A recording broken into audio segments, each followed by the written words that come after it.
Let us keep believing. Let us keep inspiring these yeah man, young boy. Yes man. Those young boys and girls, let's keep inspiring them. Let's keep making them believe that it is indeed possible, because it is actually possible. We're going to get to a new Uganda, inshallah. Yeah man, thank you. Inshallah. All right. Now next stop, Kitgum.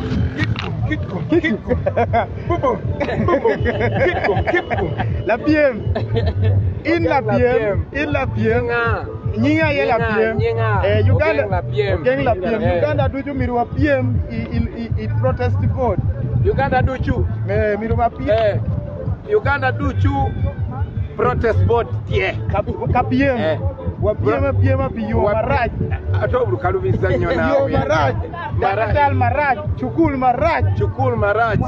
Uganda duchu protest vote, tuna vote kariduchu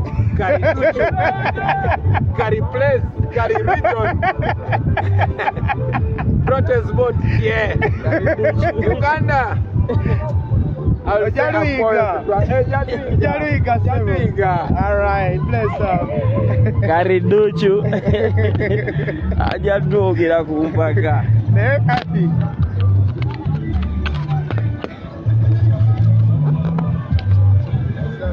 Sheriff toyimirira koga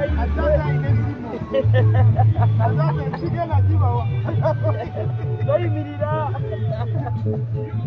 Dani oli mutitizi. Alright, tuli ku Ghetto TV muganda wange. Bwetyo tulabise elemu nga His Excellency Robert Kyagulanyi Ssentamu ayogerako n'abaayo. Ekyamazima waliwo abantu abajja mu bungi nga bazze kulaba muntu ng'ekibaleese nabo tebamanyi.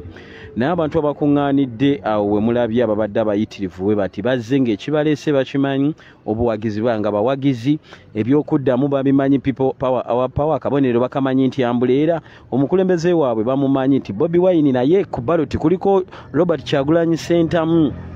So I think kino kintu kirungi nnyo okwongera okunyikira emitima gy'abantu ne mu bitundu by'eggwanga gye tugenda. Kitugumu ajja ali mu kuba ajja kati gwe balabalamu okuvaana okutuuka ekitugumu kitutwalira eddakiika mmeka oba kitutwalira essaawa mmeka, naye nga laale ya leero ebadde so successful, ebaddeko abantu abavubuka abato bawuliriza ensonga, obedda mbalaba ne bu notebook banootinga byobagambye babinootinga, n'abaami abakulu abakyala abakulu nabo mbalabye nga banootinga.